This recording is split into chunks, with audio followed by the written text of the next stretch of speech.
कांग्रेस नेता राहुल गांधी के खिलाफ कौन कर रहा है साजिश? मानहानि से जुड़े मामले की कांग्रेस ने क्या बताई सच्चाई? आप मानहानि एक मोटे मोटे बड़े बड़े मुद्दे के विषय में नहीं कर सकते।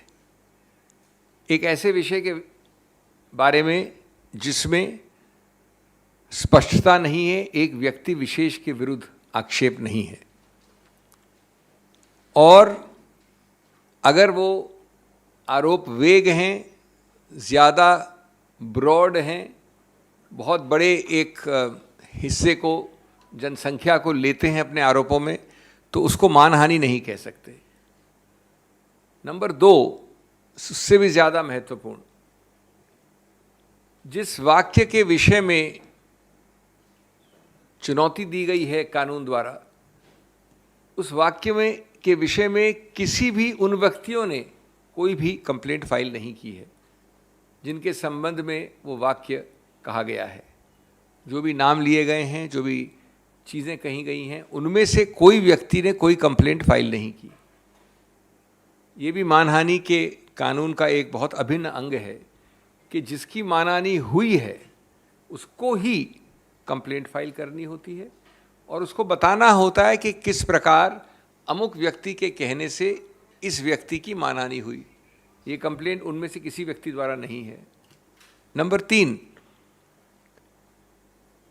जब फौजदारी मुकदमा करते हैं, जो कि किया गया इस केस में, तो एक गलत नीति, द्वेष की भावना सिद्ध करना अति आवश्यक है। कोलार की अगर आप पूरी स्पीच देखेंगे तो वो जनहित के बारे में है, राजनीति के बारे में है, कीमतों की बढ़ोतरी के बारे में है, बेरोजगारी के बारे में है। उसके दौरान अगर ये वाक्य, जिसको आज आपत्तिजनक माना गया है, जिसको भी चुनौती दी जाएगी ऊपरी अदालतों में, तो भी ये नहीं कह सकता कोई भी कि द्वेष की भावना से, बदमिजाजी से, जानबूझकर, जिसको मैलाफिडे इंटेंट कहते हैं, मैलिस कहते हैं कानून में, ये एक अनिवार्य अंग है इस आरोप का। और जब तक ये साबित नहीं होता पूरे संदर्भ से, तब तक आप नहीं कह सकते कि ये ऑफेंस बना है। ये पूरी तरह से इस केस में साबित नहीं हो सकता है, क्योंकि वाक्या, संदर्भ एकदम अलग था।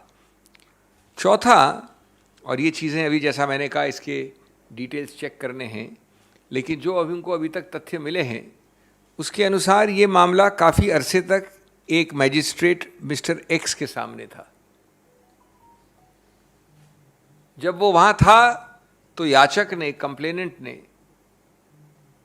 बड़े कोर्ट में, हाई कोर्ट में जाकर इस पूरे प्रक्रिया का स्टे ले लिया, रुकवा दिया उसको काफ़ी अरसे तक, कई महीनों तक।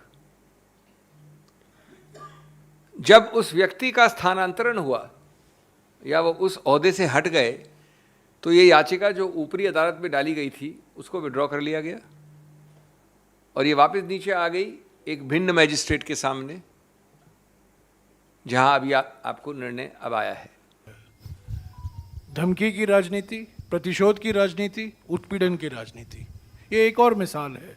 दिल्ली पुलिस का घर में जाना, ये शर्त रखना कि पार्लियामेंट नहीं चलेगा जब तक राहुल जी माफ़ी मांगेंगे, तो ये सब एक रणनीति के आधार पर ये चल रहे हैं।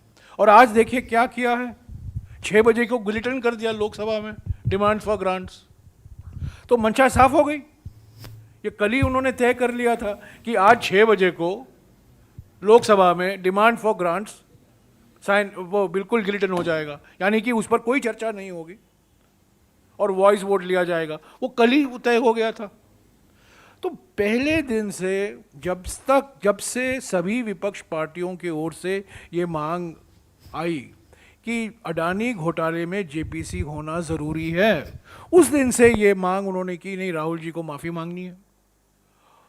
और कल से वो ये बात फैला रहे हैं कि कोई सौदा हो सकता है कि आप जेपीसी की मांग वापस लो, हम माफ़ी की मांग वापस लेंगे। मैंने कल ही कहा था, इसमें कोई सच्चाई नहीं है, औपचारिक तौर से कोई ऐसा ऑफर नहीं आया है और हम सौदाबाजी करने के लिए तैयार नहीं हैं। और कल रात को ये तय हो गया कि आज 6 बजे को गिलिटन होगा लोकसभा में।